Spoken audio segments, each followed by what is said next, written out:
आयुर्वेद को दबा दिया गया। दरबार ने इसी पे काम किया। इसकी इतनी हाय तौबा है। साहब कैसे कर रहे हैं आप? अभी कैसे कर रहे हैं इसको जानने का प्रयास नहीं है। ऐसा हो ही नहीं सकता, आप गलत कर रहे हैं, बंद करो। कह रहे आप गड़बड़ कर रहे हो, ऐसा हो ही नहीं सकता। उनसे कहा जाता आओ अच्छा भाई तुमको चैलेंज है, चैलेंज स्वीकार करो, बैठो आके 2 घंटे में तुम्हारी सब विद्या धरी रह जाएगी। 2 घंटा बैठ के देखो तो आके क्या हो रहा, अनुभव करो। तो भाग जाते हैं। उन्हें पता है कि हम हार जाएंगे, उन्हें बात पता है, इसलिए वो भाग जाते हैं, सामने भी नहीं आते। दरबार इनको खुलेआम चैलेंज देता है। कितनी बार इनको चैलेंज कर चुका, लेकिन बेशर्मी की आदत है। उन्हें पता है एक बार ऑन पेपर हम आ गए तो फंस जाएंगे, क्योंकि दरबार तो दिखा देगा होता हुआ।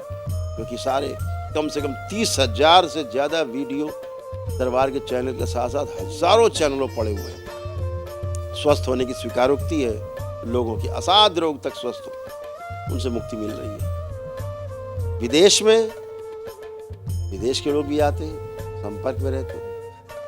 वो कहते हैं, वो ये नहीं कहते कि नहीं हो सकता, वो कह रहे हैं कि कैसे होता है हम समझना चाहते हैं। वो समझने को तैयार नहीं कैसे हो रहा है। भारत में क्या कह रहे हैं, नहीं नहीं हो ही नहीं सकता। अपने ही ऋषि मुनियों के विज्ञान को नकार रहे हैं, गालियां दे रहे हैं।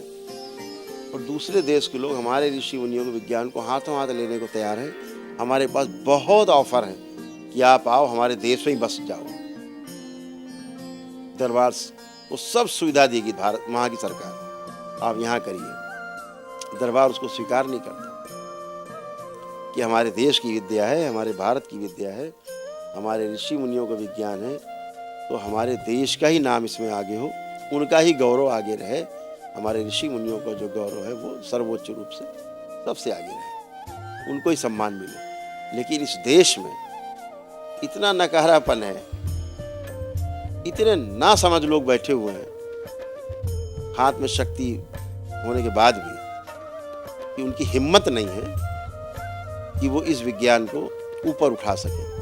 बातें बहुत करते हैं अच्छी अच्छी, लेकिन ऊपर नहीं उठाते, क्योंकि बहुत कमजोर है उनका आत्मविश्वास, आत्मबल बहुत कमजोर है, उसको उठाने के मूड में नहीं।